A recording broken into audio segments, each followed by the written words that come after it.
Well, Alberto Fujimori was pardoned 12 years into his 25-year jail term for human rights abuses committed while in office. Eric Farnsworth is vice president of the Council of the Americas. Earlier, I spoke with him about Fujimori's complicated legacy and the outrage which has been caused by this pardon.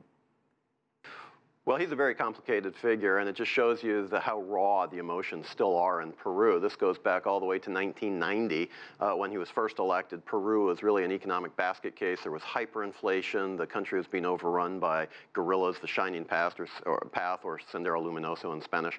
And he was credited with bringing the economy under control and, frankly, crushing the insurgency. But he did so in a very authoritarian way that led to some pretty significant human rights abuses. And so you have defenders and also people who are very much opposed to any clemency or any leniency for him, and those divisions maintain a real resonance in Peru. So you're seeing a situation that is really just, if you want to say, taken the scab off the wound and really revisited some very raw emotions. Well, what percentage of the population are we talking about? Well, it's hard to know, but the percentage that's opposed to him is very, very passionate about it, and so they're not going to let this go. So Mr. Kuczynski denies pardoning Fujimori as part of this deal with his party last week to avoid his own impeachment. Several layers to this pardoning as well, politically.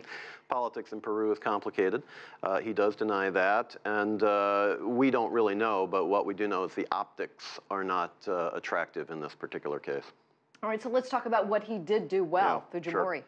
Well, again, he brought the economy into a growth period. In 1990, Peru was a country that was actually being used as an academic case study for countries that were failing, that was shut out of the international financial markets. The debt had been repudiated by the outgoing president, Alan Garcia. And Fujimori came in and restored credibility financially. And again, he did bring security to some parts of the country that had been overrun by insecurity, by drug trafficking, and by guerrillas.